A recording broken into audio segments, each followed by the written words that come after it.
கோவை மாவட்டம் அன்னூர் தாலுகாவிற்கு உட்பட்ட பகுதிகளில் நிலத்தடி நீர் வற்றி போய் விவசாயம் கேள்விக்குறியாகி உள்ளதாக அப்பகுதி மக்கள் வேதனை தெரிவிக்கின்றனர்.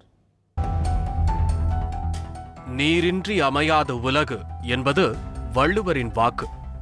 மனிதனின் அடிப்படை தேவையான உணவை உற்பத்தி செய்யும் விவசாய தொழிலுக்கு நீரே பிரதானம். ஒரு காலத்தில் செழிப்புடன் விவசாயம் நடைபெற்ற இந்த அன்னூர் பகுதியில் தற்போது நிலத்தடி நீர் வற்றி போய் விவசாயமே கேள்விக்குறியாக உள்ளதாக வேதனைப்படுகின்றனர் விவசாயிகள்.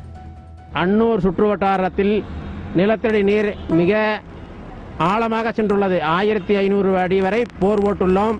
1500 அடி ஆழம் உள்ள போர் என்னுடைய தோட்டத்தில் 3 போர் போட்டிருக்கிறேன்.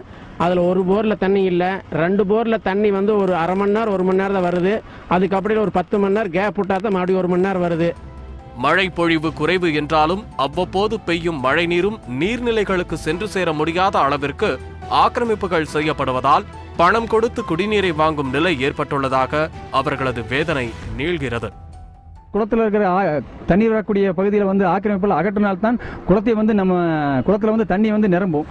அப்போ தான் வந்து விவசாயிகளுக்கு வந்து நிலத்தடி நீர் மட்டம் மேலே வந்து போர் போட்டால் ஒரு 500 அடிக்கு தண்ணி வர்ற மாதிரி சூழல் ஏற்படும். இந்த மாதிரி ஆக்கிரமிப்பில் அகற்ற வேண்டிய சூழல் இருக்குது. இன்னைக்கு அன்னூர் நகர பகுதியில் பேரூராட்சி பகுதியில் பார்த்தீங்கன்னா குடிநீருக்கு மிகப்பெரிய பிரச்சனையாக இருக்குது. ஒரு 5 குடம் தண்ணீர் 10 குடம் தண்ணீர் வந்து ஒரு 100 ரூபாய்க்கு விற்கக்கூடிய நிலைமை வந்து ஏற்பட்டிருக்கு. 8 நாள் 10 நாளுக்கு ஒருக்கா தான் இன்னைக்கு தண்ணி வருது அன்னூர் நகர பகுதிகளில். இந்த மாதிரி சிக்கல் நகரப்பகுதி மட்டும் இல்லை, ஒன்றிய பகுதி முழுவதும் இன்னைக்கு தண்ணிக்கு மிகப்பெரிய ஒரு பிரச்சனையாக இன்னைக்கு மாறிட்டு வந்திருக்கு. நீர்நிலைகளுக்கு செல்லும் வழித்தடங்களில் ஆக்கிரமிப்புகளை அகற்றி முறையாக மழைநீரை சேகரித்து நிலத்தடி நீர்மட்டத்தை உயர்த்தும் நடவடிக்கைகளை அரசு மேற்கொள்ள வேண்டும் என்று அப்பகுதி மக்களின் கோரிக்கையை முன்வைக்கிறார் சமூக ஆர்வலர் ஈஸ்வரமூர்த்தி. கட்டிடக்கழிவுகள் கொண்டு வந்து கொட்டிடுறாங்க. தினசரி மக்கள் உபயோகப்படுத்தக்கூடிய இந்த நகராட்சி பேரூராட்சி கழிவுகளெல்லாம் கொண்டு வந்து கொட்டிடுறாங்க. இப்படி கொட்டும்போது என்ன ஆகுதுன்னா அந்த இடம் வந்து கொஞ்சம் கொஞ்சமா வந்து குறைஞ்சி சுருங்கி கடைசியில் நாளைக்கு தண்ணி வந்து நிற்கிறதுக்கு தண்ணியெல்லாம் போயிருதுங்க. ஆக ஃபர்ஸ்ட் வந்து குளங்குட்டைகளை வந்து மேம்படுத்தணுங்க. அந்த நீர்நிலையில் வரக்கூடிய தடங்களெல்லாம் வந்து சுத்தப்படுத்தி மழை பெஞ்சதுன்னா அந்த மழை தண்ணி வரக்கூடிய நீர்வழி பாதைகளெல்லாம் சுத்தப்படுத்தணுங்க. சுத்தப்படுத்தி எல்லா குளங்குட்டையிலும் தண்ணி நிரப்பணும். விளைநிலங்கள் வீட்டு மனைகளாக மாறும் சூழலில் எஞ்சியுள்ள நிலங்களிலாவது முறையாக விவசாயம் நடைபெற, குடிநீர் பிரச்சினை தீர நிலத்தடி நீர்மட்டத்தை உயர்த்தும் நடவடிக்கை அவசியமாகிறது.